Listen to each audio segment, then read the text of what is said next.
Hello everyone and I welcome you all to Guru Mantra classes. This is part 6 of your chapter Climate, Vegetation and Soils और अब हम इसमें start करने वाले हैं distribution of rainfall. देखिए, without wasting time let's quickly start. जो average annual rainfall है इंडिया में वो लगभग 125 सेंटीमीटर का है. ठीक है, एवरेज रेनफॉल यानी कि इससे ज्यादा भी है, इससे कम भी है. ठीक है, लेकिन बहुत जगहों पे बहुत कम रेनफॉल भी है और बहुत जगहों पे इससे बहुत ज्यादा रेनफॉल भी है. इसको हम कहते हैं स्पेशल वेरिएशन, यानी अलग अलग स्पेसेस में variation in rainfall. High rainfall के एरियाज कौन कौन से हैं? देखिए, हमारा जो वेस्ट कोस्ट है ना, इंडिया का जो वेस्ट कोस्ट है उस पर बहुत ज्यादा बारिश होती है. क्यों? क्योंकि ये रेन शैडो एरिया में आता है और इधर साइड जो है आपका रेन फेड एरिया में आता है, ना कि रेन शैडो एरिया में आता है. I am very sorry guys, it was a slip of tongue. तो हाई रेनफॉल एरियाज कौन कौन से हैं? आपके वेस्टर्न कोस्ट ऑफ इंडिया, जो वेस्टर्न घाट्स वाला एरिया है. ठीक है, फिर आपका सब Himalayan areas is the north east and the hills of Meghalaya. North east के तो मेजर एरियाज में ना आपकी बहुत ज्यादा बारिश होती है. तो आप याद रखिएगा, जो सब हिमालयन एरियाज है आपके नॉर्थ ईस्ट वाले एरियाज, मेघालय के पहाड़ों वाले एरियाज, ये सब हाई रेनफॉल वाले रीजन्स में आते हैं. यानी कि 200 सेंटीमीटर से भी ज्यादा बारिश हो जाती है यहाँ पे. ठीक है, खासी और जैंतिया हिल्स, ठीक है, ये भी आपका नॉर्थ ईस्ट में ही आता है. यानी कि गारो खासी जैंतिया हिल्स का जो है ना, उसमें खासी और जैंतिया हिल्स में भी बहुत ज्यादा बारिश होती है. इसके कुछ पार्ट्स में जो रेनफॉल है लगभग 1000 सेंटीमीटर तक भी पहुंच जाता है. समझ लीजिएगा इस बात को. फिर आपका जो ब्रह्मपुत्रा वैली है और उसके आसपास के एरियाज हैं, वहां पे रेनफॉल 200 सेंटीमीटर से कम है. ठीक है, तो कुछ कुछ एरियाज हाई रेनफॉल के ऐसे हो गए. 2-3 एग्जाम्पल्स याद कर लीजिएगा, आपके एग्जाम में इतना रेलेवेंट काफी है. फिर मीडियम रेनफॉल वाले एरियाज कौन कौन से हैं? मीडियम रेनफॉल कब बोलते हैं? जब 100 से 200 सेंटीमीटर के बीच में रेनफॉल रहता है. ठीक है, और ये मीडियम रेनफॉल कहां कहां पे होता है? सदर्न पार्ट जो है ना आपका, सदर्न पार्ट कहां कहां का? गुजरात का, ईस्ट तमिलनाडु का, नॉर्थ ईस्टर्न पेनिनसुला. ठीक है, मतलब पेनिनसुला है इसका नॉर्थ ईस्टर्न पार्ट, जिसमें कि आपका ओडिशा, झारखंड, बिहार, ईस्टर्न मध्य प्रदेश, ठीक है, नॉर्दर्न गंगा प्लेन, आपके सब हिमालयाज वाला रीजन, कचर वैली एंड मणिपुर, ये सब आपके मीडियम रेनफॉल वाले रीजन्स हैं. ठीक है, कहां कहां पे कम बारिश होगी कभी मत भूलना. राजस्थान का ईस्टर्न पार्ट, सबसे पहले एग्जांपल गुजरात. ठीक है, उत्तर प्रदेश का western area, Delhi, Haryana, Punjab, Jammu and Kashmir. इतना ठंड होता है तो बारिश कहां होगी, है ना? तो ये सब एग्जाम्पल याद रखना. फिर डेक्कन प्लेटू, ठीक है, रेनफॉल लगभग 50 से 100 सेंटीमीटर के बीच में मिलता है. तो 50 से 100 सेंटीमीटर वाला आपका लो रेनफॉल हो गया, 100 से 200 वाला आपका मीडियम रेनफॉल हो गया और 200 से प्लस वाला आपका हाई रेनफॉल वाला रीजन हो गया. ठीक है, इनएडिक्वेट रेनफॉल यानी जहां पे रेनफॉल की बहुत कमी है, वो कौन कौन से हैं? आपके आंध्र प्रदेश में, कर्नाटका में, महाराष्ट्र में, लद्दाख वाले रीजन में और मोस्ट ऑफ वेस्टर्न राजस्थान में, जहां पे रेनफॉल 50 सेंटीमीटर से भी कम मिलता है आपको. ठीक है, स्नोफॉल हिमालयन रीजन्स में भी जो होता है उसकी वजह से आपका रेनफॉल कम होता है. आपको पता है ना, स्नोफॉल होगा तो रेनफॉल कहां से होगा? टेम्परेचर इतना कम है. तो ये सारे रीजन्स है आपके. अब रेनफॉल मैप आप कंसल्ट कर लीजिएगा और आपको वहां से पता लग जाएगा कि किस तरीके से रेनफॉल का पैटर्न है. अब देखिए, रेनफॉल वेरिएबिलिटी. देखिए, a characteristic feature of rainfall in India is it's variability. The variability of rainfall is computed with the help of following formula. Variability मतलब क्या हुआ कि हर जगह अलग अलग वेरिएशन है रेनफॉल में. अब ये बात कैसे पता चलती है? हमारे पास एक फॉर्मूला है कि रेनफॉल का वेरिएशन है और ये बात इस फॉर्मूला से पता चलती है. तो सीवी क्या है? कोफिशिएंट ऑफ वेरिएशन, यानी इससे हमको वेरिएशन का पता लगता है. इसका फॉर्मूला है standard deviation by mean into 100. ठीक है, स्टैंडर्ड डेविएशन और मीन निकालना तो आपको आता ही होगा. आई होप आपने मैथ्स में पढ़ा होगा. दोनों को इक्वेट करते हैं और 100 से मल्टीप्लाई करते हैं तो हमको कोफिशिएंट ऑफ वेरिएशन मिल जाता है रेनफॉल के टर्म्स में भी, ठीक है। अब ये जो कोफिशिएंट ऑफ वेरिएशन मिला है ना आपको, इससे ये पता चलता है कि जो मीन वैल्यू है रेनफॉल का वो किस तरीके से चेंज होता है, यानी कि एक एवरेज वैल्यू है रेनफॉल का वो किस तरीके से चेंज होता है, ये कोफिशिएंट ऑफ वेरिएशन हमको बताता है, ठीक है। कुछ प्लेसेस में जहां पे रेनफॉल जो है 20 से 25% भी डेविएट हो जाता है। Value of coefficient of variation show variability of rainfall in India, ठीक है। A variability of less than 25% exist on the western coast, ध्यान रखिएगा। लेस देन 25% अगर वेरिएशन है आपके रेनफॉल में, वो कहां पे है, वेस्टर्न कोस्ट में, क्योंकि यहां रेनफॉल ज्यादा होती है। तो ऐसा नहीं है कि एक टाइम पे ज्यादा हुई, एक टाइम पे मीडियम हुई, एक टाइम पे कम हुई, वेरिएशन कम नहीं है यहां पे, वेरिएशन बहुत ज्यादा नहीं है। अगर मान लीजिए यहां पे आपका 250 सेंटीमीटर रेनफॉल हुआ, तो अगली बार 230 हो सकता है, 235 हो सकता है, 255 हो सकता है, लेकिन ऐसा नहीं कि एक बार 50 हुआ, एक बार 100 सेंटीमीटर हुआ, एक बार 1000 सेंटीमीटर हो गया, ऐसा नहीं होगा। जो वेरिएशन होगा वो बहुत ही कम होगा, ठीक है। तो लेस देन 25% का जब वेरिएशन होता है वो कौन कौन से रीजन है आपके, western coast, western ghats, north eastern peninsula, फिर गंगा का जो ईस्टर्न प्लेन है, नॉर्थ ईस्टर्न इंडिया, उत्तराखंड और हिमाचल प्रदेश है, south western part of Jammu Kashmir है। इनका जो एनुअल रेनफॉल है ये लगभग 100 सेंटीमीटर का है, ठीक है। और इनमें जो वेरिएबिलिटी हमको देखने को मिलती है ना, यानी Rajasthan, northern part of Jammu Kashmir, Deccan प्लेटू के इंटीरियर पार्ट्स में यहां पे 50% से ऊपर की वेरिएशन है। यानी मान के चलिए कि यहां कभी बहुत ज्यादा बारिश हो जाएगी, कभी बिल्कुल कम हो जाएगी, तो लगभग 50% से भी ज्यादा वेरिएशन हमको देखने को मिलता है इन रीजन्स में।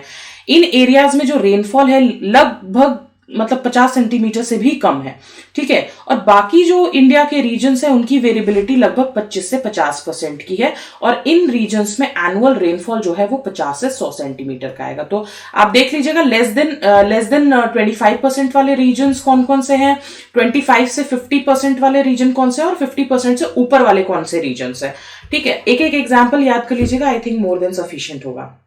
अब देखते हैं climatic regions of India, the whole of India, पूरे इंडिया में मॉनसून टाइप का क्लाइमेट हमको देखने को मिलता है। हम मॉनसून के ऊपर बहुत ज्यादा डिपेंडेंट है for any of our activities. लेकिन ये जो एलिमेंट्स हैं जिसकी वजह से वेदर में चेंजेस हो रहा है, ये बहुत सारे रीजनल वेरिएशंस के कारण आ रहा है। ये जो वेरिएशंस है ये आपके मॉनसून क्लाइमेट को चेंज करते रहते हैं, ठीक है। इन क्लाइमेटिक रीजन्स से हमको बहुत कुछ पता चलता है। क्लाइमेटिक रीजन मतलब क्या होता है, क्लाइमेटिक रीजन वो रीजन होगा जिसमें होमोजीनियस क्लाइमेटिक कंडीशंस होंगे, यानी बहुत ज्यादा चेंजेस नहीं होंगे आपके क्लाइमेट में। बात समझ में आ रही है। और ये क्यों होगा, क्योंकि बहुत सारे फैक्टर्स काम कर रहे होते हैं। टेम्परेचर और रेनफॉल दो इंपॉर्टेंट एलिमेंट्स होते हैं जिसको कि हम क्लाइमेट के क्लासिफिकेशन में सबसे ज्यादा इंपॉर्टेंट मानते हैं। क्या क्या, टेम्परेचर और रेनफॉल, ठीक है।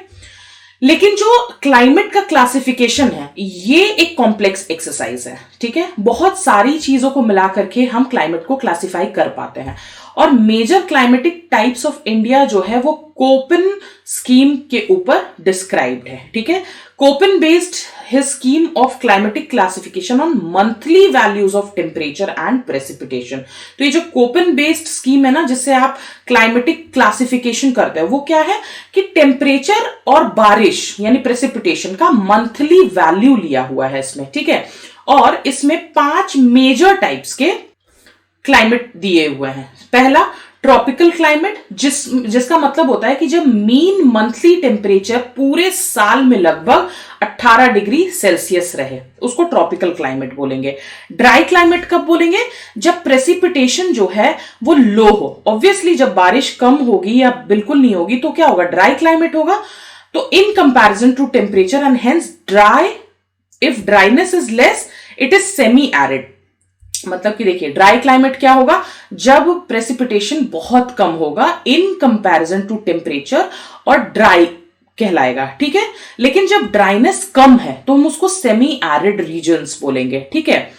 और जब ड्राइनेस ज्यादा है तो क्लाइमेट क्या है, एरिड, मतलब बहुत ज्यादा ड्राइनेस है तो सूखा है, ठीक है। और अगर ड्राइनेस कम है तो सेमी एरिड है। बात समझ में आ गई। वार्म टेम्परेचर क्लाइमेट क्या होगा? जब मीन टेम्परेचर कोल्डेस्ट मंथ का वो 18 डिग्री सेल्सियस और -3 डिग्री सेल्सियस होगा। मतलब क्या हुआ? Mean temperature of the coldest month is between 18 degree Celsius and -3 degree Celsius. तो कब कहेंगे? तो उसको हम क्या कहेंगे? Warm temperature climates. ठीक है। कूल टेम्परेचर क्लाइमेट्स क्या होगा? जब मीन टेम्परेचर वार्मेस्ट मंथ का 10 डिग्री सेल्सियस से ऊपर होगा और मीन टेम्परेचर कोल्डेस्ट मंथ का -3 डिग्री सेल्सियस होगा। ठीक है, अंडर -3 डिग्री सेल्सियस, तो उसको कूल टेम्परेचर क्लाइमेट बोलेंगे। और आइस क्लाइमेट्स कब बोलेंगे? जब मीन टेम्परेचर वार्मेस्ट मंथ का 10 डिग्री सेल्सियस के अंडर रहेगा। मतलब सोचिए, जिस जगह पे आइस है वहां पे अगर गर्मी भी है, समर्स भी है मान लीजिए, तो वो वार्मेस्ट मंथ जब होगा उसका, मान लीजिए मई में भी वो 10 डिग्री सेल्सियस से कम टेम्परेचर रखेगा। जनरली दिल्ली में 50-55 पहुंच जाता है, लेकिन उस गर्मी के सीजन में भी 10 डिग्री टेम्परेचर से कम रहे अगर वैल्यू, तो हम उसको आइस क्लाइमेट्स कहते हैं। इसको प्लीज आप एक बार रिव्यू कर लीजिएगा। एक बार मैं वापस से रिपीट कर रही हूं आपके कन्वीनियंस के लिए। ट्रॉपिकल क्लाइमेट किसको कह रहे हैं हम? जब पूरे साल का जो मीन मंथली टेम्परेचर होगा वो 18 डिग्री सेल्सियस से ज्यादा होगा।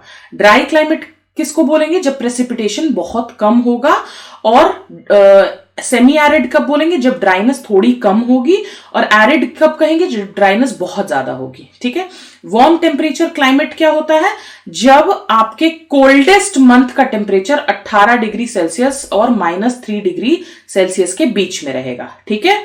कूल टेम्परेचर क्लाइमेट किसको कहेंगे? जब वार्मेस्ट मंथ में 10 डिग्री के ऊपर आपका टेम्परेचर रहेगा और मीन टेम्परेचर कोल्डेस्ट मंथ का 3 डिग्री सेल्सियस के नीचे रहेगा। आइस क्लाइमेट्स किसको बोलेंगे? जब वार्मेस्ट मंथ में भी 10 डिग्री सेल्सियस के नीचे रहेगा टेम्परेचर आपके। ठीक है, तो इसको आइस क्लाइमेट्स बोलेंगे। ये आप मैप देख लीजिए, एनुअल रेनफॉल किस तरीके से दिया हुआ है, ये बहुत इंपॉर्टेंट है। मोर देन 200 सेंटीमीटर्स वाले रीजन देखिए आपके वेस्टर्न कोस्ट वाले रीजन है, इधर नॉर्थ ईस्ट वाला रीजन है। ठीक है, 100 से 200 वाले रीजन्स आपके ये वाले हो गए। ठीक है, ये वाले रीजन्स हो गए। ईस्टर्न घाट्स वाला हो गया रीजन आपका, इधर वाला हो गया आपका गंगा वाला प्लेन्स हो गया। 50 से 100 सेंटीमीटर वाला आपका गुजरात वाला रीजन हो गया, ईस्टर्न राजस्थान वाला रीजन हो गया, आंध्र प्रदेश वाला रीजन हो गया, तमिलनाडु वाला रीजन हो गया। और 50 सेंटीमीटर से कम वाले रीजन कौन कौन से हो गए? ये आपका राजस्थान वाला रीजन हो गया। और कमेंट सेक्शन में बताइए ये कौन सा रीजन है। ठीक है, तो ये आपका एनुअल रेनफॉल का मैप हो गया, बहुत इंपॉर्टेंट एग्जाम में आ सकता है। ठीक है, और वेरिएबिलिटी परसेंटेज में जब हम देखेंगे, यानी कि 60% से ऊपर का जब चेंजेस रहे बारिश में, यानी ये आपका जो गुजरात वाला रीजन है, राजस्थान वाला रीजन है, यहाँ पे कभी बारिश बहुत ज्यादा हो जाएगी, कभी बारिश बिल्कुल कम हो जाएगी। ठीक है, तो वेरिएबिलिटी बहुत ज्यादा है। लेस देन 15% वाले रीजन्स आपके ये वाले, यहाँ पे बारिश की वेरिएबिलिटी जो है बहुत कम होगी। यानी अगर मान लीजिए कभी 150 हुआ तो 151 हो जाएगा, 152 हो जाएगा, लेकिन उससे ज्यादा वेरिएशन नहीं होगा, बहुत कम वेरिएशन है। ठीक है, तो ये मैंने आपको बता दिया। अब देखिए, ये जो हमने अभी कोपेन क्लासिफिकेशन देखा है ना, ये आगे जाकर के आपको और डिटेल में पढ़ना है, लेकिन यहां पे बहुत बेसिक दिया हुआ है। कोपेन ने ये जो क्लाइमेटिक टाइप्स बताए ना जितने भी आपको, इसके लिए हर एक के लिए एक लेटर सिंबल डिनोट किया है। ठीक है, और हर सिंबल को फर्दर सब डिवाइड किया गया है और सब डिविजन्स किया है सीजनल रेनफॉल और रेनफॉल के डिस्ट्रीब्यूशनल पैटर्न के बेसिस पे। ठीक है, जैसे कि सेमी एरिड अगर उसको दिखाना था तो सेमी एरिड रीजन के लिए उसने सिंबल दिया एस का। ठीक है, कैपिटल एस का। और अगर एरिड दिखाना है किसी रीजन को तो सिंबल दिया डब्ल्यू का। ठीक है, और स्मॉल लेटर्स दिया सब टाइप को डिफाइन करने के लिए, जैसे कि किसी जगह पे सफिशिएंट प्रेसिपिटेशन है, अच्छी बारिश है। ठीक है, तो सफिशिएंट प्रेसिपिटेशन को स्मॉल एफ से डिनोट किया। ठीक है, और अगर रेन फॉरेस्ट को दिखाना था, rain forest despite a dry monsoon season, यानी कि ड्राई मॉनसून सीजन है लेकिन फिर भी रेन फॉरेस्ट को दिखाना है, तो स्मॉल एम का यूज किया। ठीक है, फिर अगर ड्राई सीजन दिखाना है विंटर में तो स्मॉल w से रिप्रेजेंट किया। ड्राई एंड हॉट दिखाना, देखिए ड्राई इन विंटर वाला w है, लेकिन ड्राई एंड हॉट वाला h है, ठीक है। तो d dry and hot, h से हॉट याद रखिएगा। फिर अगर जो आपका मीन टेम्परेचर है वो लगभग 4 महीने से less than 4 months with mean temperature over 10 degree Celsius, मतलब लेस देन 4 मंथ्स है, ठीक है, with mean temperature 10 degree Celsius से ऊपर, तो उसके लिए क्या दिखाया, लेटर C, ठीक है। और गैंगेटिक प्लेन के लिए स्मॉल g दिखाया, और अकॉर्डिंगली इंडिया को 8 क्लाइमेटिक रीजन्स में डिवाइड किया, ठीक है। तो नेक्स्ट लेक्चर में हम देखने वाले हैं climatic regions of India according to Koppen scheme, ठीक है। तो टाइप ऑफ क्लाइमेट देखेंगे और किन किन एरियाज में वो सारे टाइप ऑफ क्लाइमेट प्रिवेल करते हैं। लेक्चर अच्छा लगा हो तो hit the like button guys, and channel को सब्सक्राइब नहीं किया तो सब्सक्राइब करके बेल आइकन प्रेस करना ना भूलें फॉर रेगुलर अपडेट्स। अच्छा, एक चीज याद रखिएगा, कोपेन के जितने भी सिंबल्स है ना, वो सिंबल्स आप प्लीज याद रख लीजिएगा क्योंकि वो एग्जाम में पूछे जाते हैं। Thank you so much, bye bye for now.